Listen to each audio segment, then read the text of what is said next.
नमस्कार, आदाब, सत श्री अकाल। मैं हूं आपका दोस्त सिद्धार्थ रेडियो शुनली पर। अगर आप हैरान हो रहे हैं और आप सोच रहे हैं ये किसकी आवाज़ है, तो मैं बता दूं, मैं हूं आपका दोस्त सिद्धार्थ, जो शुनली में ही पढ़ाता है। राजनीतिक विज्ञान का अध्यापक हूं मैं। आप में से बहुत लोग मेरी आवाज़ से परिचित होंगे, मेरे नाम से परिचित होंगे। कुछ मेरे स्टूडेंट्स के रूप में, कुछ मेरे कलीग्स के रूप में, और आप में से कई श्रोतागण जो मुझे शुनली के बाहर सुन रहे हैं, मेरी आवाज़ से पहली बार रूबरू हो रहे होंगे। दोस्तों, आज का ये कार्यक्रम और आज का ये शो जो है, इसका नाम है गुफ्तगू। इस कार्यक्रम में हम हर हफ्ते एक ऐसी शख्सियत से बातचीत करने वाले हैं, गुफ्तगू करने वाले हैं, जिनसे हम कुछ अलग अलग मुद्दों के बारे में बातचीत करेंगे, डिस्कस करेंगे। जो बातचीत होगी विज्ञान से लेकर, म्यूज़िक से लेकर, एकेडमिक्स से लेकर बहुत सारे अलग अलग विषयों पर, उन विषयों से जिनसे हम सब का नाता रोज़मर्रा की ज़िंदगी में रहता ही है, और कई विषयों में हमारी रुचि भी रहती है कई बार। इस शो का मकसद है कि आपको इन शख्सियतों की ज़िंदगी से रूबरू कराना, उनकी लाइफ जर्नी से रूबरू कराना, और उनके पैशन से वो किस तरह जुड़े उसके बारे में थोड़ा आपको बताना। तो इसी के साथ आज मैं वेलकम करना चाहूँगा हमारे सबसे पहले मेहमान, हमारे गुफ्तगू शो के हेमंत कुमार शर्मा सर। हेमंत कुमार शर्मा सर की तारुफ में मैं थोड़ी चीज़ें बताना चाहूँगा। हेमंत कुमार शर्मा सर हमारे अंग्रेज़ी साहित्य के अध्यापक हैं। He is a professor of English literature in Shoolini university, and he has got a vast experience of teaching. उनका बहुत ही लंबा एक्सपीरियंस रहा है टीचिंग का, ना सिर्फ हिंदुस्तान में, हिंदुस्तान के बाहर भी वो पढ़ा चुके हैं। उनकी टीचिंग जर्नी के बारे में तो हम बात करेंगे ही उनसे, साथ ही साथ हम उनके बारे में, उनके पैशन से रिलेटेड भी बात करने वाले हैं। उनके पैशन से वो किस तरह जुड़े, और उनके पैशन को लेकर उनके क्या ख्याल है आज के दौर में, वो अपने पैशन को लेकर किस तरह की चीज़ें सोचते हैं और उसको आगे किस तरह डेवलप करना चाहते हैं, उन सारी चीज़ों के बारे में हम बातचीत करेंगे। तो इसी के साथ मैं वेलकम करता हूँ हेमंत कुमार शर्मा सर का। बहुत बहुत स्वागत है सर हमारे इस कार्यक्रम में। Thank you, Siddharth, and a warm welcome to all our listeners.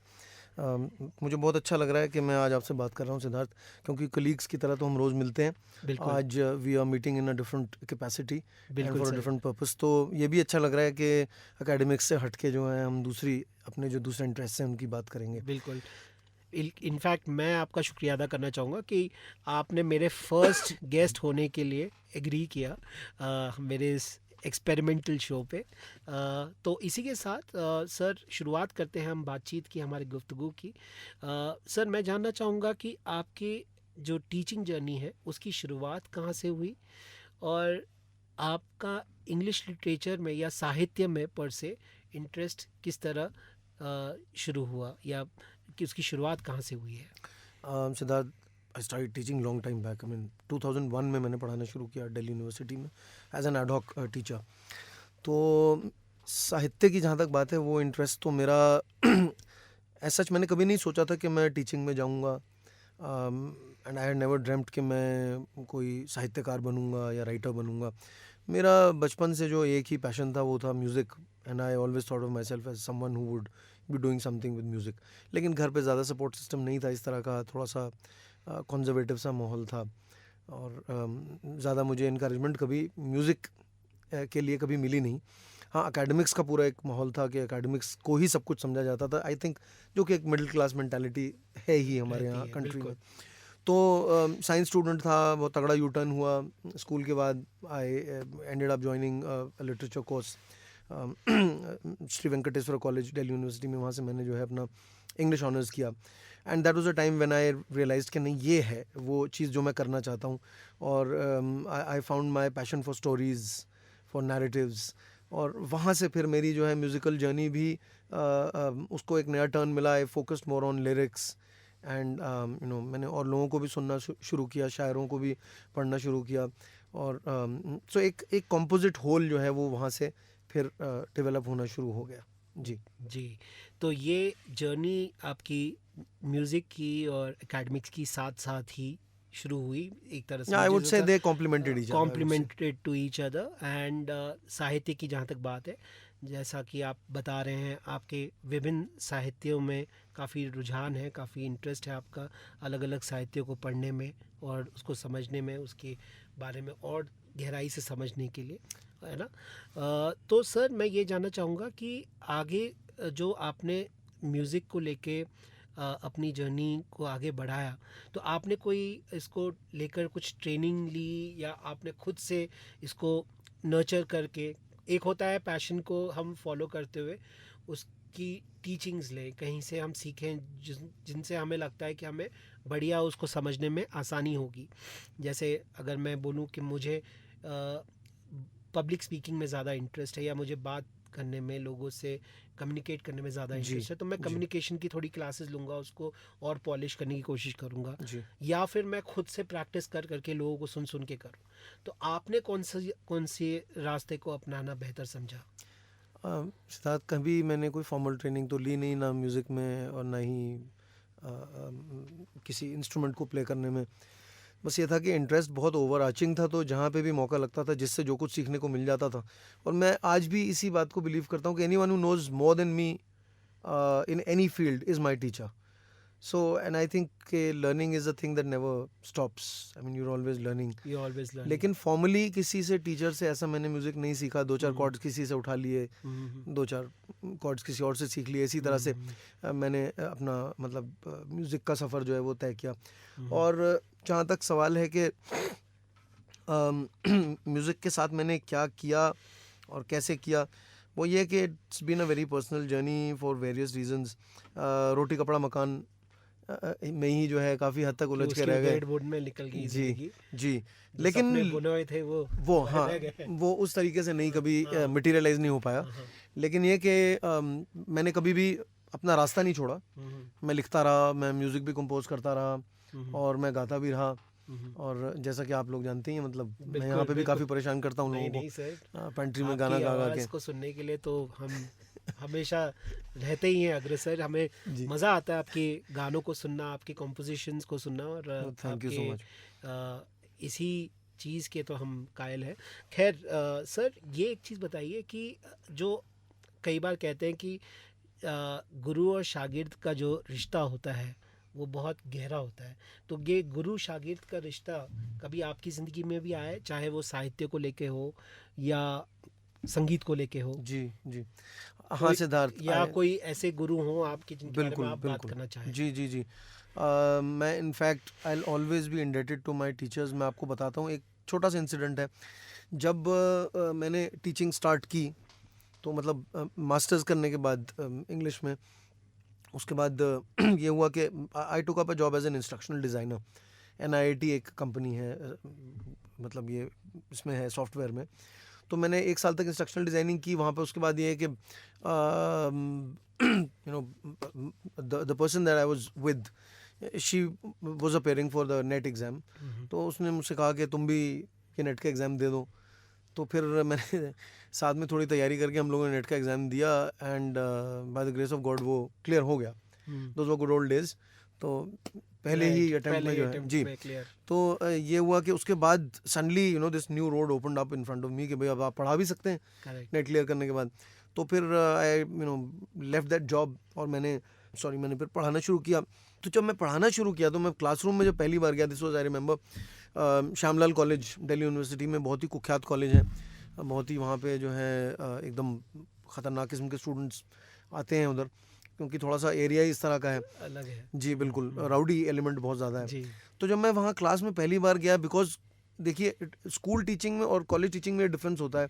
School teachers are trend, उनको बीएड कराया जाता है। बीएड में जो एक प्रैक्टिकल एक मॉड्यूल रहता है जिसमें आप स्कूल्स में जाके कुछ क्लासेस लेते हैं, तो एक तरह की एक ग्राउंडिंग हो जाती है।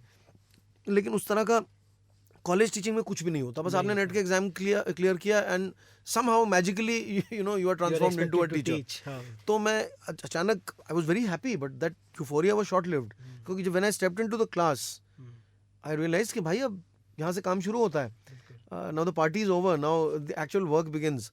और वो वर्क भी बहुत ही ज़्यादा मुझे कोई ऐसा मतलब केक वॉक नहीं दिख रहा था। स्टूडेंट्स बहुत, जैसे मैंने आपको बताया, एकदम राउडी किस्म के थे। तो मैं बहुत कुछ 4-5 दिन में बहुत परेशान रहा।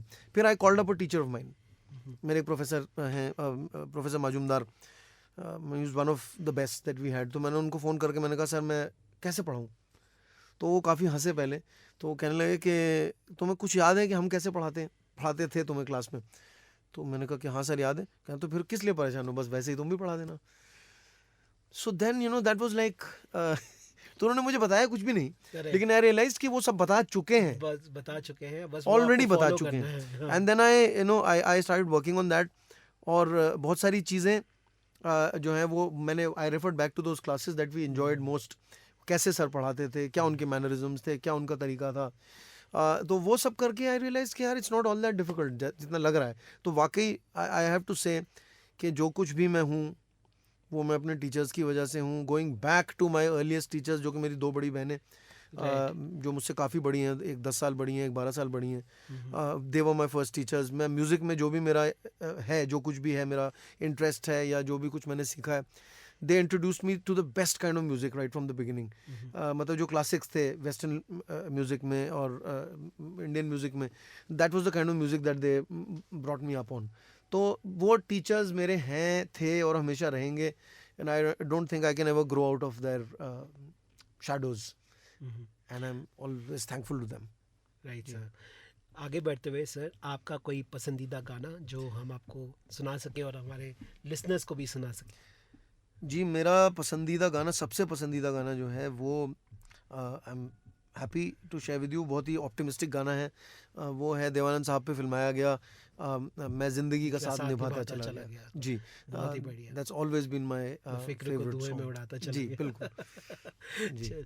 चलिए, तो दर्शकों आपके लिए ये गाना आ रहा है, मैं ज़िंदगी का साथ निभाता चला गया। और आगे चल के हम हेमंत सर से बातचीत जारी रखेंगे और आगे जानेंगे उनके और इंटरेस्टिंग ज़िंदगी के पहलुओं के बारे में, और ज़िंदगी के पहलुओं से जुड़ी हुई और भी आगे बातचीत होगी उनसे साथ।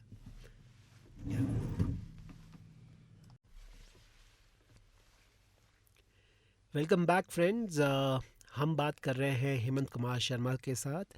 हेमंत कुमार शर्मा सर हमारे साथ अभी भी जुड़े हुए हैं और गुफ्तगू इस कार्यक्रम का नाम है दोस्तों, जैसा कि मैंने आपको बताया था। आगे बढ़ते हुए हम हेमंत कुमार शर्मा सर से बात करने वाले हैं उनके लाइफ एक्सपीरियंसेस के बारे में। लाइफ एक्सपीरियंस जो हमें बहुत सारी चीज़ें सिखाते हैं हमारी ज़िंदगी में। हमारी ज़िंदगी में बहुत सारे ऐसे पड़ाव आते हैं जिन पड़ाव पर हमने कई ऐसे डिसीजंस लिए होते हैं जिन्हें हम आगे चल के बहुत क्रिटिकली एनालाइज करते हैं, सोचते हैं उसके बारे में, क्या वो डिसीजन हमने उस वक्त जो लिया था वो सही लिया था या हमें कुछ और करना चाहिए था उस परिस्थिति में, चाहे उसके चलते शायद हम आज कहीं और होते। तो बहुत सारी चीज़ें होती हैं जो हमारे लाइफ एक्सपीरियंस से जुड़ी होती हैं और उन एक्सपीरियंस के हमें आगे चल के बहुत काम आने की सिचुएशंस पैदा होती हैं। तो उसी के बारे में हम हेमंत सर से बात कर रहे हैं। Hemant sir, welcome back. Sir, मैं जानना चाहूँगा कि आपकी लाइफ में ऐसे कौन से एक्सपीरियंस रहे हैं जिन एक्सपीरियंस के चलते आपको बहुत सारी सीख मिली है अपने ज़िंदगी के अलग अलग पड़ाव में, और उन सीख से आपने आगे अपनी ज़िंदगी को कैसे शेप किया है या आपको कैसे मदद मिली है उन्हें शेप करने में? सिद्धार्थ, जहाँ तक के लाइफ लेसन्स का सवाल है तो मेरे साथ तो मुझे, जब मैं if I review my life, जो मैंने ज़िंदगी जो गुजारी है, तो मुझे ऐसे लगता है I have been a bad learner. मैंने कुछ ज़्यादा अपनी मिस्टेक्स से कहूँ, मिस्टेक्स कहना चाहिए, या अपने एक्शंस से मैंने कुछ ज़्यादा ऐसा सीखा नहीं। And I behave in a pretty much predictable way. मैं क्योंकि इंस्टिंक्टिवली एक्ट करता हूँ, कहीं पे भी मैं ज़्यादा दिमाग से काम नहीं लेता, मैं दिल से काम लेता हूँ, तो I always end up doing the same things, I would say. But as such कोई रिग्रेट्स नहीं है लाइफ में। ऐसा कभी नहीं लगता कि यार ऐसा नहीं किया होता तो अच्छा होता। हाँ, ये लगता है कि ऐसा नहीं किया होता शायद और अच्छा होता। ये नहीं लगता कि ऐसा नहीं किया होता तो ये जो हो गया ये बुरा हुआ, ऐसा नहीं होना चाहिए था। तो जहाँ तक लाइफ लेसन्स की बात है, बहुत सारी चीज़ें ज़िंदगी में मैंने जो है अपॉर्चुनिटीज़ मैं कहूँगा कि उनको मैंने जो है रिकॉग्नाइज ही नहीं किया। पहली बात तो खो देना तो बाद की बात होती है। तो और primarily it was related to some basic flaws या आप कह सकते हैं ट्रेट्स हैं मेरे अंदर के। फॉर इंस्टेंस कि मैं चीज़ों को बार बार नहीं कर पाता हूँ। तो जो रिव्यू करना होता है, चीज़ों को रिवाइज करना होता है किसी चीज़ को, for instance for an artist is very important कि आप जो करते हैं उसको आप रिव्यू करें, उसको इम्प्रूव करें और रिविजिट करके उसको थोड़ा आंकलन करें और उसको और बेहतर करें, जी improve जी। करें। तो वो थोड़ी सी कमी रही है मेरे साथ हमेशा कि मैं वो नहीं कर पाया हूँ। That's been a drawback with me. और जहाँ जिसको बोलते हैं ना कि एक मेहनत करना किसी चीज़ में, तो जो भी मैंने किया आज तक मैंने उन चीज़ों को ही किया जो कि मैं इजीली कर पाया and things that came naturally to me. तो That is किसी भी music. जी, दैट इज़ म्यूजिक हो गया, लिटरेचर हो गया, things that I didn't have to work hard for. तो working hard was something that I never did and I never could. हाँ, मैं घंटों घंटे बैठा रहता हूँ अपना गिटार लेके, मैं घंटों घंटे बैठा रहता हूँ कुछ लिखने के लिए, लेकिन that's not work to me, क्योंकि वो मुझे ऐसा महसूस ही नहीं होता कि मैं कोई काम कर रहा हूँ।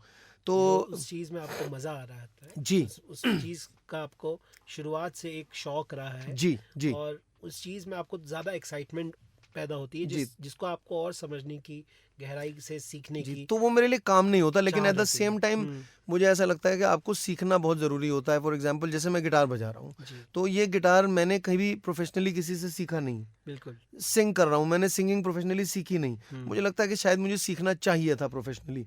तो वो एक बंद के जो सीखना होता है वो मैं कभी नहीं कर पाया, और मुझे ऐसा लगता है कि वो शायद करना चाहिए, वो इम्पोर्टेंट होता है एक हद तक। बट कहीं ना कहीं बहुत जगह पे ये बताया जाता है, बोला जाता है, मैंने ऐसा सुना है कि अ, अपने पैशन को लेके दो चीज़ें होती हैं। या तो आप उसे सीखने के लिए आगे अग्रसर होते हैं, अपने पैशन को और डेवलप करने के लिए लेसन्स लेते हैं उनसे, जिन लोगों से आपको लगता है आपको बेहतर मिलेगा उन चीज़ों के बारे में, चाहे वो संगीत हो गया हो या फिर कविताएं हो गई हो या कहानी सुनाने की प्रक्रिया हो गई हो या लिखने की प्रक्रिया हो गई हो।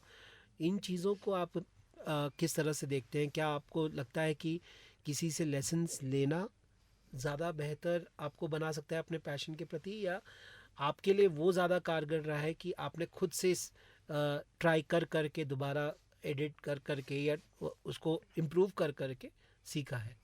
या आई वुड से कि हो तो दोनों ही तरह से सकता है, लेकिन एक लॉन्ग कट है और एक थोड़ा सा शॉर्टकट है। अगर आप हिट एंड ट्रायल करके सीखते हैं तो दैट्स अ लॉन्ग रूट, क्योंकि फिर आप गिरेंगे संभलेंगे, फिर गिरेंगे संभलेंगे, तो that takes up a lot of time. मुझे लगता है कि अगर आप किसी से सीखते हैं तो वो टाइम आपका वेस्ट होने से बच जाता है, क्योंकि आपको अगर कोई ट्रेंड इंसान या ट्रेंड हैंड आपको सिखाता है तो फिर आप वो मिस्टेक्स करेंगे नहीं इन द फर्स्ट प्लेस, जो कि आप अदरवाइज इनवेरेबली करते ही हैं if you are going on your own. तो मुझे लगता है कि ये बहुत इंपॉर्टेंट है कि you should be able to apply yourself rather than seeing it as a joy ride. I think it's important to see it as work. तो म्यूज़िक को मैंने कभी काम की तरह नहीं देखा। आई थिंक अब मुझे ऐसा लगता है कि वो एक ड्रॉबैक है। मैंने लिटरेचर को, पोइट्री को कभी काम की तरह नहीं देखा, अब लगता है कि वो एक ड्रॉबैक है। वाई? क्योंकि इसमें काम का एलिमेंट होना ज़रूरी है। It will add a level of seriousness to your work, और बहुत सी चीज़ें जो कि कमियां अगर कुछ रह गई हैं तो वो एक हद तक वो हट सकती हैं, अदरवाइज़ वो रह जाती हैं। बट कहीं ना कहीं उस सारी कमियों ने आपको और ज़्यादा नेचुरल बनाया है आई मेरे नो ख्याल दैट से। आर्गुमेंट वो वाला कि हाँ वो एक होता है कि मशीन मैन्युफैक्चर्ड चीज़ करेक्ट और एक करेक्ट। हैंडमेड चीज़ के हाँ अंदर हमेशा जो फ्लॉ होता है वही हाँ, उसकी सबसे बड़ी स्ट्रेंथ एक होती है। प्योरिटी होती है, एक जी, रॉनेस आई होती है। एग्री विद दैट, आई हाँ कंप्लीटली एग्री विद दैट। इसीलिए तो हम एमटीवी के ऊपर करेक्ट अनप्लग्ड शोज करते हैं। Correct. That's why we had a programme called MTV कि अनप्लग्ड अनप्लग्ड, उस ट्रू टाइम पे। True true. कि उसमें वो जो आर्टिस्ट थे जिनको हम समझते थे कि यार ये तो परफेक्ट है, ये कभी कोई गलती नहीं कर सकते हैं, तो वो भी कभी वहाँ पे कोई रॉन्ग नोट हिट कर देते थे, कभी बिल्कुल कोई गलत कॉर्ड लगा देते थे, एंड बिल्कुल। That would kind of make them human for us. तो I completely agree with that, I completely agree with that, वो बात है। राइट। तो आगे बढ़ते हुए मैं आपसे गुजारिश करना चाहूँगा कि अपना कोई पसंदीदा गाना जो आप हमारे श्रोताओं को, हमारे लिसनर्स को सुना सकें अपने गिटार के ज़रिए, जो लाइफ लेसन्स से रिलेटेड हो और आप जो आपकी कॉम्पोजिशन, आपकी खुद की हुई कॉम्पोजिशन आपके दिल के करीब है। जी, दिल के तो बहुत करीब है ये कॉम्पोजिशन, और काफ़ी पुरानी है। इसका आप कुछ कॉन्टेक्स्ट भी बता रहे थे, हमारे लिसनर्स को थोड़ा बता देंगे? जी, कॉन्टेक्स्ट इसका बहुत सिंपल है कि एक लड़का जो है लड़की से प्यार करता है और क्योंकि प्यार करता है इसीलिए जो है वो बहुत सारे काम ऐसे करता है जो कि नहीं, साथ में आपने एक और कॉन्टेक्स्ट भी बताया था कि आपने ये जिनके लिए लिखा था। हाँ, मैं वही बता रहा था। I mean this is I compose this for the girl who is now my wife, thankfully. And तो जितनी वो खूबसूरत है उतना ही ये खूबसूरत गाना भी आई बिलीव कि आपको भी ऐसा ही लगेगा। तो मैं ये गाना सुनाता हूँ। इट्स कॉल्ड हमको हर कदम पे दम बदम।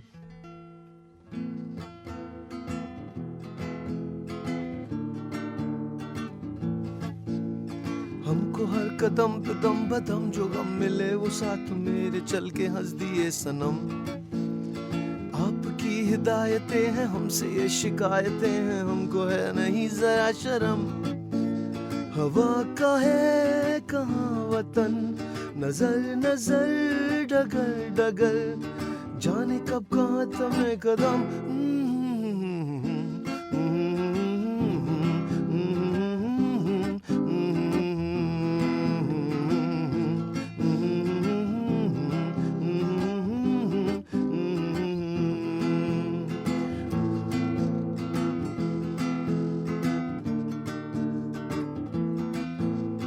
रास्तों में मोड़ आए हम क्या पीछे छोड़ आए, मुड़ के देखा ना कभी सनम। रास्तों में मोड़ आए हम क्या पीछे छोड़ आए, मुड़ के देखा ना कभी सनम। हर किसी की हम सुनेंगे, अपने दिल की ही करेंगे, लाख ढाए दुनिया ये सितम। जो गिर गए तो क्या हुआ, हमें नहीं कोई गिला, कि तोड़ दी है हमने हर कसम।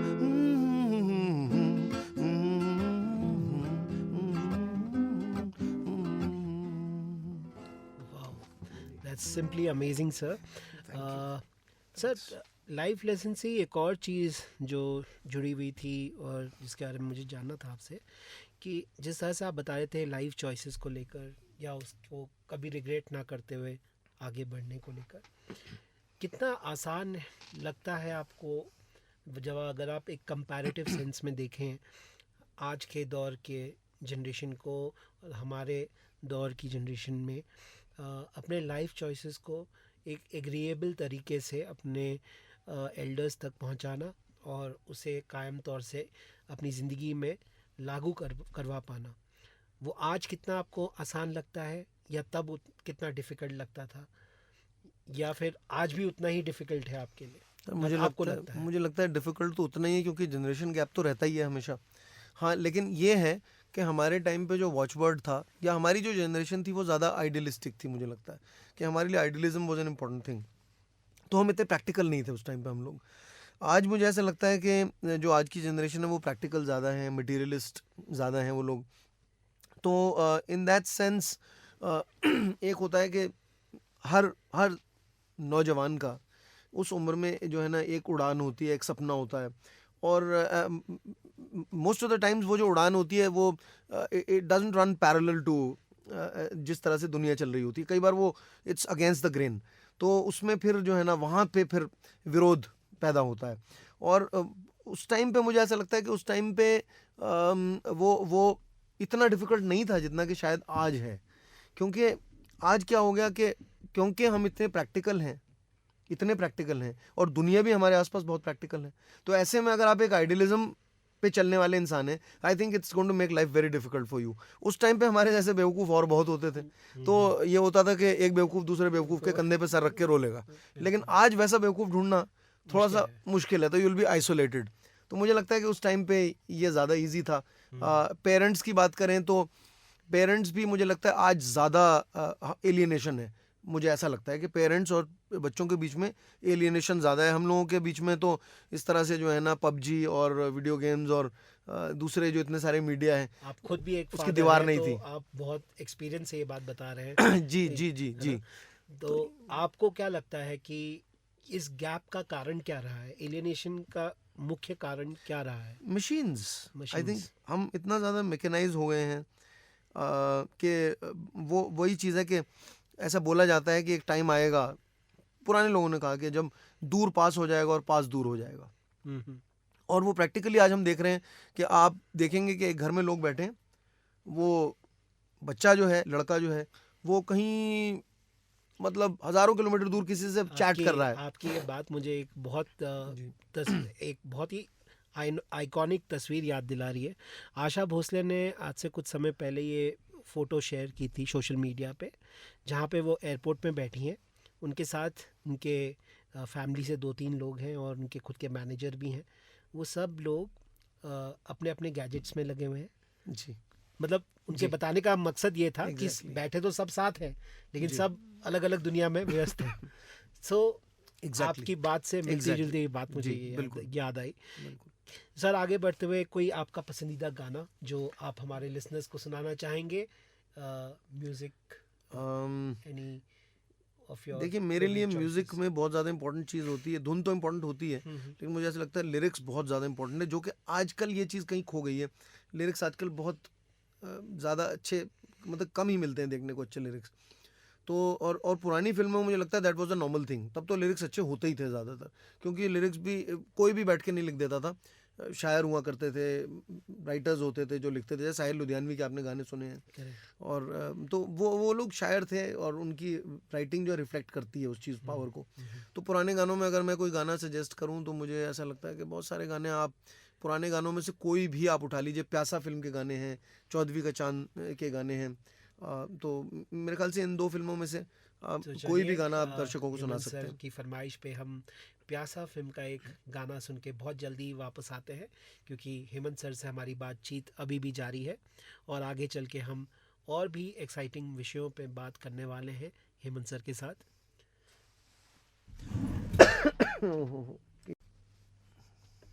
जी sir. Welcome back friends, and मैं आशा करता हूँ आपको वो गाना बहुत पसंद आया होगा, क्योंकि हेमंत सर का बहुत ही पसंदीदा गाना है और ख़ास करके मेरा भी बहुत ही पसंदीदा ये गाना है प्यासा फिल्म से। आगे बढ़ते हुए हेमंत सर, मुझे एक कैरेक्टर याद आ रहा है और इनफैक्ट आपसे जब मेरी मुलाकात हुई पहली बार और आपको जानते हुए मुझे अभी 2.5 साल हो गए हैं, क्योंकि शुन्नी में मुझे 2.5 साल हो गए हैं। तो आपको जितना मैंने समझा है उससे क्लोजली लिंक होता हुआ एक कैरेक्टर मुझे हमेशा याद आता है। पता नहीं आपने ये फ़िल्म देखी है कि नहीं, और इस फिल्म से जुड़ा हुआ ये कैरेक्टर आपको पता होगा कि नहीं। रॉकस्टार फिल्म आपने शायद देखी होगी, रणबीर कपूर की। मैंने देखी तो नहीं है, लेकिन कुछ गाने उसके मुझे अच्छा, पता है तो बस। रॉकस्टार फिल्म में रणबीर कपूर जनार्दन जाकर जे का रोल प्ले कर रहे हैं और उनका कैरेक्टर थोड़ा वैसा है। Initially he is in the first half of the movie he is trying to understand himself, understand his passion, his passion builds up towards music and he becomes a rock star, but वो rock star बनने की journey भी उनकी इतनी आसान नहीं रहती है। And then by the mids of the film when he actually becomes a full-fledged rock star, वो थोड़े अनस्टेबल, जिसको हम आम सोसाइटी की लैंग्वेज अनस्टेबल माइंड का कहते हैं, कि बहुत ही मोमेंटस है बंदा, कि इस पल में वो क्या कर रहा है वो कह नहीं सकता, वेरी अनप्रिडिक्टेबल है। हाँ, जी। At the same time rebellious भी है, जी। Rebellious towards the norms of the society, to the constructs of the society. मतलब वो, मैं ये नहीं कह रहा हूँ कि वो एक पूरी तौर से एक मानसिक रूप से हिला हुआ रोगी, व्यक्ति है, जी। जी। बट एक फ्री माइंड वाला बंदा है जी। जिस मिसफिट एक तरह से आप कह हाँ रहे हैं। हाँ, तो वो कैरेक्टर आपसे मुझे थोड़ा बहुत रिलेटेबल लगता है, मुझे ऐसा लगता है।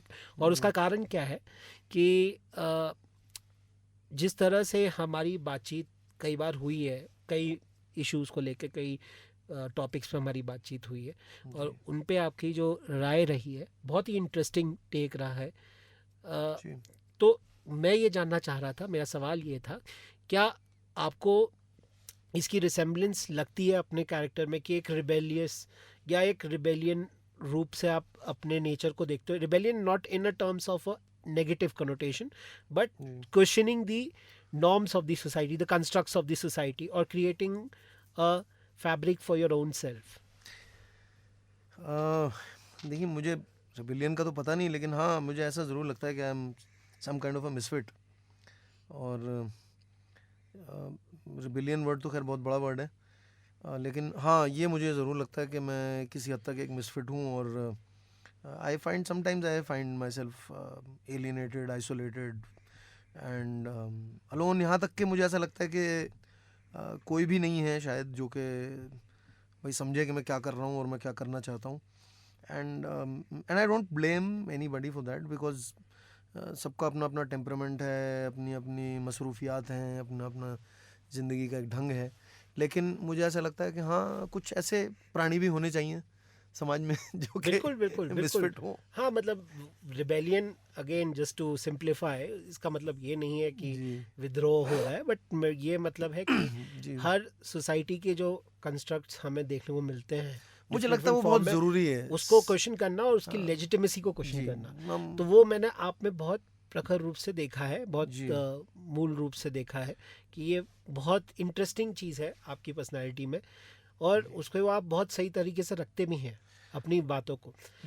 हाँ, तो ये क्या आप में शुरुआत से रहा है या कुछ ऐसे हाँ शुरुआत से स्थितियों रहा है में जी. आपकी ये जो क्वेश्चनिंग वाली नेचर आई है गेस उसको. शुरुआत से रहा होगा क्योंकि क्लास के बाहर तो खड़े हुए मुझे याद है कि जब से as long as I can remember तो क्लास के बाहर खड़ा होना हमारा वो रहता ही था. और शायद वो ऐसे ही सवालों की वजह से कुछ रहता होगा because I was never perceived in school also. I was never perceived as a bad student. ऐसा नहीं मानते थे कि ये पढ़ने वढ़ने में ठीक नहीं. इनफैक्ट वो यही बोलते थे कि नहीं पढ़ने में तो बहुत अच्छा कर सकता है और करता भी है. लेकिन मतलब वही कि उनको लगता था कि हाँ कुछ एक है. जैसे मेरे जो फिजिकल एजुकेशन के टीचर थे उनका एक पेट फ्रेज तो बोलते थे कि एक रग फालतू है. अच्छा. तो वो बहुत पीटते भी थे मुझे. अच्छा. बहुत तसल्ली से उन्होंने मेरी पिटाई अच्छा. की है. मतलब क्या ही मैं बताऊं. आजकल के बच्चे तो बेचारे शायद अगर सपने में भी ऐसे पिटेंगे तो बेहोश होकर फिर उठेंगे ही नहीं. लेकिन हमारी तो सच में वैसी हाँ, पिटाई वो होती थी. दौर अलग था, हमारे तो दौर में तो भाई ये तो रहा हाँ मेरा एक. और जब कॉलेज में आए फिर लेकिन एक्टिविज्म की तरफ भी मेरा थोड़ा रुझान रहा. लेकिन not the kind of activism के जिसमें आप जाके स्लोगन लगाएं और वो करें. Correct. लेकिन मैंने अपने आर्ट के थ्रू हमेशा कोशिश की है कि मैं अपनी राइटिंग के थ्रू या अपने गानों के थ्रू जो है वो जो वो एस्पेक्ट सोसाइटी के जो कि निगलेक्टेड हैं या वो वर्ग समाज के जो निगलेक्टेड हैं जिनकी बात कोई समझना या सुनना नहीं चाहता. तो I try to kind of give voice to all those things through my music, through my writing. I try to do that constantly. मतलब वो मेरी कोशिश रहती है हमेशा. और अगर समय अनुमति दे तो मैं एक छोटी सी जो है बिल्कुल बिल्कुल कविता भी मैं समय ही आपको समय है हमारे पास. पढ़ के सुनाऊंगा. सर इनफैक्ट मैं यही आपसे गुजारिश करने वाला था कि जी कुछ सुनाइए इसी से मिलता जुलता आपका कुछ लिखा हुआ. तो मैं आपको जी तो ये कविताएं हैं बहुत सारी. इसमें से जो है मैं आपको एक कविता मैं पढ़ के सुना देता हूँ. हिंदी की भी हैं, अंग्रेज़ी की भी हैं. हिंदी की मैं कविता है, उसका नाम है यूं ही बकता है. यूं ही बकता है. जी. तो it's basically about a poet. और जो आप जिस तरह कैरेक्टर आप अभी विजुलाइज कर रहे थे कि जो कि अगेंस्ट बोलता है सोसाइटी के और कई चीज़ों के अगेंस्ट बोलता है. तो कविता का शीर्षक है यूं ही बकता है. तो मैं पढ़ता हूँ अभी. यूं ही बकता है, अरे ये तो पागल है, हो स्तब्ध शब्दों से वागनिष्ठ कर्महीन रात भर जगता है. ज़रा इसकी बात देखो, हाल सुनो, चाल सोचो, बात की खाल खींचकर, भाषा के बाल नोचकर, विचार की पूंछ भोंचकर पीछे से वार करता है. यूं ही बकता है, कवि है और पागल भी. इससे हमें क्या खतरा है? ये जो इस डरे हुए समंदर का बस एक मरता हुआ कतरा है. इसे उछलने दो, पानी सा उबलने दो, जल के खुद भाप हो जाएगा तो फुल स्टॉप हो जाएगा. बेचारा यूं ही बकता है, अरे पागल है. लेकिन अगर इसके भटकते हुए प्राण ने, एकलव्यी बाण ने द्रोण से बदला लिया, द्रोण जो जिंदा है अब तक जात की बिसात में, वर्ग के पासों में, कपटी द्यूत पक्षपात में, तो जरा सोचो, बेहतर के धर्म से इसकी जबान बांट दो, अभिवेचन कैंची से तेज विचार छांट दो, मिथ्यारोपण झूठ गांठ से छवि काट दो. पागल नहीं, इसने बस स्वांग रचाया है. पागल नहीं, इसने बस स्वांग रचाया है. पागल नहीं, ये द्रोह की विक्षिप्त काली छाया है. यूं ही नहीं बकता है, अरे ये आधा पागल है. पागल कुछ भी कर सकता है. रोको इसे, थामो, अपने 1000 पंजों से अपनी 1000 आंखें गाड़ दो. इसके हर भाव का, हुंकार का अध्ययन करो, चीर दो, फाड़ दो, देख लो सब, क्या भीतर क्या अंदर है. जल्दी करो, देखो, सब उठाओ, फेंको, पलटो. तो इसमें जिस तरह से जब किसी घर पे छापा पड़ता है जी. सरकारी लेवल पे मेरे पर्सनल जान पहचान में एक हैं साहब जो कि काफ़ी लिखते हैं, मुझे जर्नलिस्ट, तो उनके घर पे इसी तरह से सुबह करीब 5 साढ़े 5 बजे छापा पड़ा था। तो बहुत क्लोज क्वार्टर्स पे मैंने जो इस चीज़ को, तो ये Witness किया। वहीं से कि वो है कि रोको इसे, थामो अपने हज़ारों पंजों से, अपनी हज़ारों आंखें गाड़ दो, इसके हर भाव का हुंकार का अध्ययन करो, चीर दो फाड़ दो, देख लो सब क्या भीतर क्या अंदर है, जल्दी करो देखो, सब उठाओ फेंको पलटो। अरे इसकी पीड़ा रिसकर कागज़ में घुसकर लड़ेगी सड़ेगी तो हमें ही तो सहनी आखिर पड़ेगी, बदबू जो हमारे कागजी जिस्मों से आएगी। इसकी कलम तोड़कर कलाई मोड़कर कहना बस हो गया, अभी इतना काफ़ी है, बाद में हम बताएंगे कितना कब क्या लिखना है, असंतोष आक्रोश अराजकता या जो भी बाकी है, अब क्या बकता है, तुझे क्या लगता है, अरे हाँ सब वाकई पागल हैं। अट्टहास, कैमरे की बीप ध्वनि, कलराम की भ्रुकटी तनी, चुस्त परिकलित सत्ता ने फौज रूपी बटन दबाया, मीडिया रूपी बल्ब से सारा हाल दिखाया। ऑपरेशन द एल्डर्स ऑफ जायोन को अब हिंद ने भी अपनाया। पावस की काली रात में मिर्ज़ा दादुर ही गालिब, दादुर मेंढक को कहते हैं, पावस की काली रात में मिर्ज़ा दादुर ही गालिब, मौन ही कवि की शोभा अब, फिर जाने क्यों ये बकता है। वाह, काफ़ी गहरी बात आपने कह दी इन शब्दों के ज़रिए। तो सर आगे बढ़ते हुए कोई एक गाना जो आप सुनना चाहेंगे, हमारे दर्शकों को सुनाना चाहेंगे? आपका मतलब मेरे गाने से है या कोई गाना सजेस्ट करूं जो आप? गाना सजेस्ट करें। जी, गाना सजेस्ट मैं कर सकता हूं आपको। आप ये एक फिल्म थी बहुत मुझे फिल्म का नाम याद तो नहीं आ रहा है, अमिताभ बच्चन के साथ, और उसमें म्यूज़िक जो है, म्यूज़िक डायरेक्टर बहुत इंटरेस्टिंगली म्यूज़िक उसमें दिया है आपके ये जो बांसुरी वादक हैं पंडित शिव प्रसाद चौरसिया, शायद हरि प्रसाद चौरसिया, हरि प्रसाद चौरसिया। तो पंडित हरि प्रसाद चौरसिया और शायद जाकिर हुसैन, इन्होंने म्यूज़िक दिया है। और फिल्म का नाम तो मुझे याद नहीं आ रहा है, अमिताभ बच्चन और रेखा हैं। गाना मेरे जहन में है लेकिन वो बात है कि ज़बान पे नहीं आ रहा है। आप लोगों को शायद याद आ रहा हो, तो इन दैट केस फिर मैं दूसरा गाना बताता हूँ आपको, ये थोड़ा सा वो हो गया। आनंद फिल्म का कोई गाना बजा दीजिए, जिंदगी कैसी है पहेली हाय, बजा सकते हैं। चलिए दोस्तों, हम ये गाना सुन के आते हैं बहुत जल्द वापस, क्योंकि हेमंत सर से हमारी बातचीत अभी भी जारी है। आगे चलते हुए हम उनसे कुछ और पहलुओं के बारे में बात करेंगे, उनकी ज़िंदगी से जुड़े हुए। Welcome back friends, I hope आपको गाना बहुत पसंद आया होगा जो हमने अभी थोड़ी देर पहले सुना। और हम आ चुके हैं हमारे कार्यक्रम के आखिरी पड़ाव पर, बट कार्यक्रम के आखिरी पड़ाव में हमारे पास कुछ बहुत सारी बातें बच गई हैं जो हेमंत सर से करनी बाकी हैं। तो हेमंत सर, हम गाना सुनने से पहले बात कर रहे थे लाइफ एक्सपीरियंसेस के बारे में और ज़िंदगी से जुड़े हुए कुछ ऐसे पहलुओं के बारे में जो हमें आज भी कई बार सोचने में मजबूर करती हैं। तो उन्हीं से जुड़ा हुआ मेरा अगला सवाल आपसे ये रहा है कि आपके लिए एकेडमिक्स के क्या मायने हैं, एकेडमिक्स को आप किस तरह से देखते हैं अपनी ज़िंदगी में ही नहीं बट समाज के रूप में, आप एकेडमिक्स का क्या रोल देखते हैं? बहुत अच्छा सवाल है सिद्धार्थ, और बहुत ही एप्ट सवाल है मेरे ख्याल हर टाइम के लिए, हर जगह के लिए। एकेडमिक्स मुझे ऐसा लगता है कि ये एक बेस है किसी भी कंट्री के लिए, किसी भी सोसाइटी के लिए। एकेडमिक्स इज़ द बेस, और जब बेस सॉलिड होती है और फाउंडेशन सॉलिड होती है तभी आप उसके ऊपर जो है ना एक अच्छी और मजबूत इमारत खड़ी कर सकते हैं। तो मुझे ऐसा लगता है कि एक एलिमेंट जो मैं सोचता हूँ कि मैं देख रहा हूँ अपने आसपास को, उसकी मैं उसको आई परसीव कि उसका एक देयर इज समथिंग मिसिंग, वो मुझे लगता है कि एथिक्स। एकेडमिक्स में एथिक्स बहुत इंपॉर्टेंट है, और एथिक्स से मतलब हो गया कि जिसको हम बोलें कि why are people looking towards degrees. लोग डिग्रीज क्यों हासिल करना चाह रहे हैं? क्या इसलिए कि उनको एक अच्छी जॉब मिल जाए? क्या इसलिए कि जो है लोग उनकी रिस्पेक्ट करें और उनको इज़्ज़त मिले? या फिर डिग्रीज वाकई इसलिए हासिल करना चाह रहे हैं कि जिससे वो समाज को कुछ कंट्रीब्यूट कर सकें, या we make the world a better place to live in.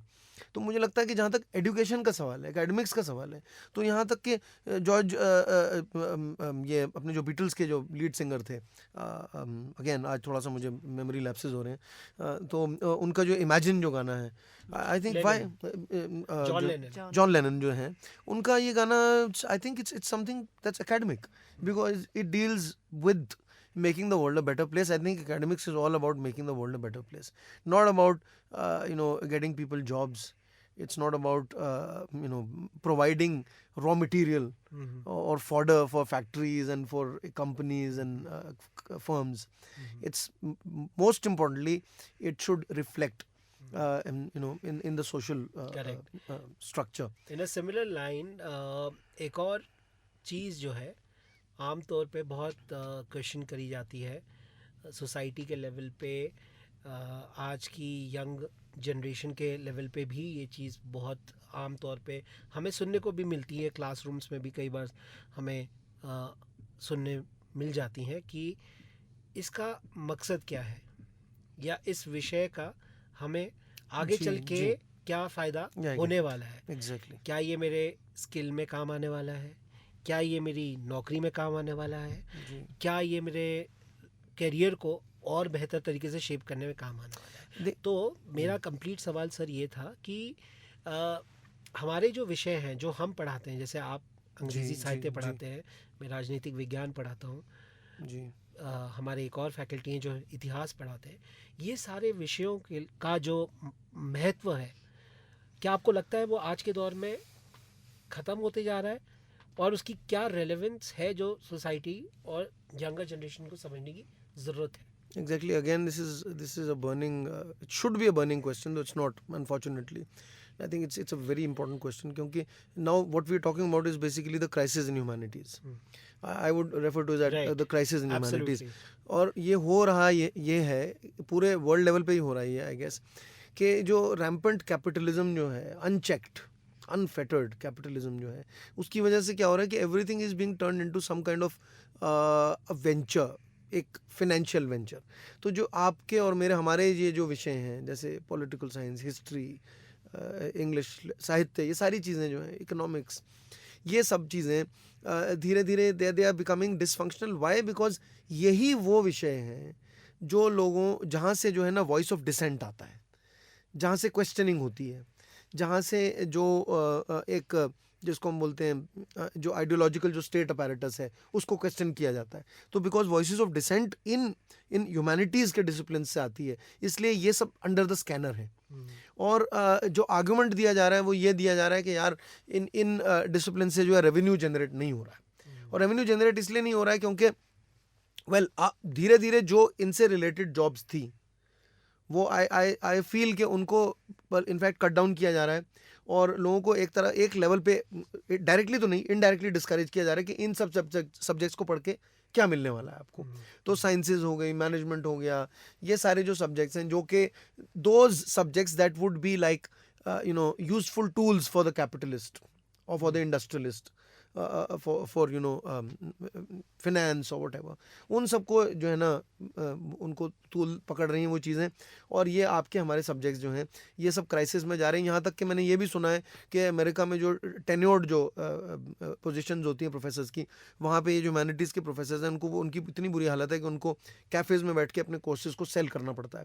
That is, आप कैफ़े में बैठेंगे, you will try to hook up with some students, tell them कि ये कोर्स मैं ऑफर कर रहा हूँ, and if the required number of students enrol for your course तो वो कोर्स रन करेगा, वरना कोर्स रन नहीं करेगा। तो ये पूरा एक मार्केट इकोनॉमी जो है ना ऑपरेट कर रही है कि इस सब्जेक्ट के लिए इतने स्टूडेंट्स एनरोल कर रहे हैं तब तो ये ठीक है। बहुत सारे कॉलेजेस में मैं जानता हूँ, दिल्ली यूनिवर्सिटी में भी, जहाँ पे ह्यूमैनिटीज़ डिपार्टमेंट्स को बोल दिया गया है कि अगर आप इतने स्टूडेंट्स मैनेज कर पाएँ अपने लिए तो you have to finance yourself. अगर आप नहीं इतने स्टूडेंट्स खड़े कर पा रहे हैं तो फिर ये धीरे धीरे आपके डिपार्टमेंट जो है ना they are going to be dissolved.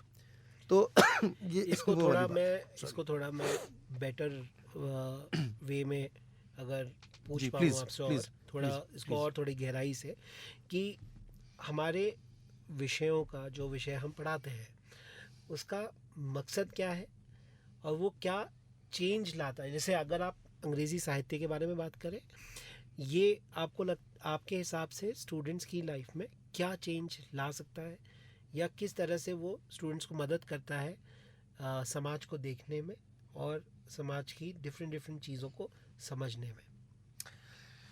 जहाँ तक कि साहित्य का सवाल है, तो साहित्य में तो मुझे यही लगता है कि एक बार एक स्टूडेंट ने जो है मुझसे, बड़ा वो ग्रामीण बेल्ट का स्टूडेंट था एक लड़का, तो मैंने, क्योंकि वो हिंदी बेल्ट के लोग थे, तो मैंने जो है वो बीए पास के स्टूडेंट्स थे, तो मैंने, it was like an introductory class, तो मैंने उनसे पूछा साहित्य क्या है। तो लड़का, मुझे नाम याद है, उसका नाम ज़िले सिंह था, गुजर लड़का था, शाहदरा एरिया दिल्ली का। तो उसने मुझे जवाब दिया था, बिल्कुल किताबी जवाब था, लेकिन वो जवाब आज भी उतना ही वैलिड है। उसने जवाब दिया कि साहित्य समाज का दर्पण है, साहित्य समाज का दर्पण है, तो हमारा काम जो है वो दर्पण दिखाना है, मिरर टू द सोसाइटी।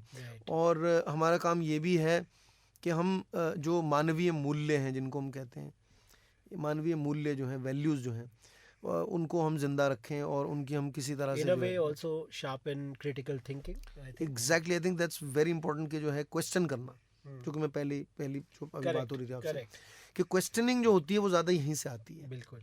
और क्वेश्चन करना बहुत ज़रूरी है, क्योंकि जहाँ वो प्रोसेस ख़त्म हो जाती है तो एक स्टैग्नेंसी आ जाती है, एक तरीके का कंफर्मिज्म आ जाता है, कन्फर्मिज्म आ जाता है, स्टैग्नेंसी आ जाती है, उसके बाद चीज़ें जो है ना वो उतार की तरफ ही जाती हैं, उसमें फिर इम्प्रूवमेंट नहीं होता। तो क्वेश्चनिंग बहुत इंपॉर्टेंट है, और ये क्रिटिकल थिंकिंग जो आपने कहा, जैसे क्रिटिकल थिंकिंग तो बहुत ज़्यादा इंपॉर्टेंट है। और ऐसा नहीं है कि सिर्फ ह्यूमैनिटीज़ में ये होता है, साइंस में भी होता है, क्रिटिकल थिंकिंग होती है। हम पुरानी जो टेक्नोलॉजीज होती हैं और पुराने जो तरीके होते हैं, उनको हम एनालाइज करते हैं, आगे मॉडिफाई बढ़ते हैं, आगे अपग्रेड करते हैं। बिल्कुल। और उसमें भी सोसाइटी डेवलप्स, उसमें भी एक अच्छे साइंटिस्ट का जो वो रहता है, एम्फेसिस रहता है कि मैं कोई ऐसी टेक्नोलॉजी या ऐसी चीज़ लाऊं जो कि हर किसी को टच करे, and that can change the life of maximum number of people. समाज के लेवल पे भी हमें वो एनालिसिस लानी पड़ती है, बिल्कुल, उस आंकलन को लाना पड़ता है ताकि सोसाइटी और बेहतर हो पाए। बिल्कुल, to make that criticism available to the common man on the road. Ji.